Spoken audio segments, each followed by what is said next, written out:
पंतप्रधान नरेंद्र मोदींची आज कोल्हापूरमध्ये जाहीर सभा होतीये। महायुतीचे उमेदवार संजय मंडलिक आणि धैर्यशील माने यांच्यासाठी ही सभा होतीये।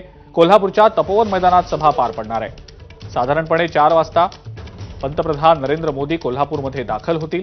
या सभेला मुख्यमंत्री एकनाथ शिंदे, उपमुख्यमंत्री देवेंद्र फडणवीस आणि अजित पवार हे देखील उपस्थित असतील।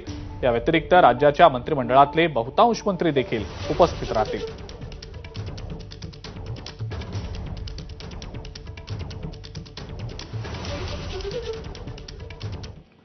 कोल्हापूर लोकसभा मतदारसंघाचे महायुतीचे उमेदवार संजय मंडलिक यांनी आपल्या विजयाचा विश्वास व्यक्त केलाय। यावेळेला संजय मंडलिक यांनी ठाकरे गट आणि कोल्हापूरमधल्या काँग्रेसच्या नेत्यांवर जोरदार टीका देखील केलेली आहे। संजय मंडलिक यांच्याशी संवाद साधलाय आमचे प्रतिनिधी विजय केसरकर यांनी। पंतप्रधान नरेंद्र मोदी आज कोल्हापूर जिल्ह्याच्या दौऱ्यावर येत आहेत आणि कोल्हापूर लोकसभा मतदारसंघ त्याचबरोबर हातकणंगले लोकसभा मतदारसंघासाठी एक संयुक्त सभा आहे ती त्यांची होणार आहे। आपल्यासोबत महायुतीचे कोल्हापूरचे उमेदवार आपल्यासोबत आहेत संजय मंडलिक। दादा, मोदींची सभा होत आहे आपल्यासाठी, कशा पद्धतीचा प्रतिसाद मिळताना या ठिकाणी पाहायला मिळतोय? मोदींच्या सभेची प्रचंड उत्सुकता कोल्हापूरवासियांच्या मनामध्ये आधीपासूनच होती।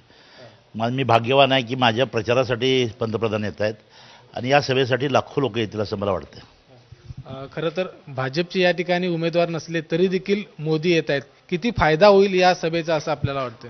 निश्चितपणानं पंतप्रधान मोदी हे जागतिक पातळीवरचं नेतृत्व आहे, त्यामुळे देशवासी त्यांच्या विचार ऐकायला 100% येतील आणि मोठ्या संख्येनं आता मला कालपासूनच लोक अगदी इलाइट क्लासमधली पास मिळणार का अशा पद्धतीने चर्चा करतायत। फार मोठा प्रतिसाद त्यासाठी मिळणार आहे। किती लाख लोक या सभेला येतील अशा पद्धतीचा अंदाज आहे आणि तयारी कशी झाली? लाखो लोक येतील, किती लाख मला माहिती नाही।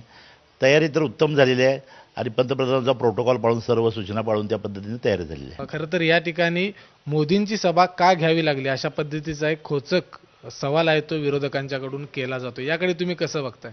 विरोधकांना खोचक कुचकट ह्याच्या पलीकडे काय सुचत नाही। या देशाचे पंतप्रधान आहेत, ते या युतीचे प्रमुख आहेत। आता ते प्रचारासाठी आले तर का घ्यायला लागते का? जे देशभर सभा घेत आहेत त्यामुळे ती कोल्हापुरात घेतली, त्यात वेगळं काय? विजयाचा किती विश्वास वाटतो? विजयाचा उमेदवारी भरल्यापासूनच होता, त्याच्या किंबहुना त्याच्या आधीपासून होता। 100% नव्हे 101% विश्वास आहे। धन्यवाद। तर आपण बघितले की या ठिकाणी पंतप्रधान नरेंद्र मोदी यांची सभा होते आणि विजयाचा 100% विश्वास आहे अशा पद्धतीचा दावा आहे तो संजय मंडलिक यांनी केला आहे। कॅमेरामन निलेश शेवाळेसह विजय केसरकर, एबीपी माझा, कोल्हापूर। पुढची महत्त्वाची मोठी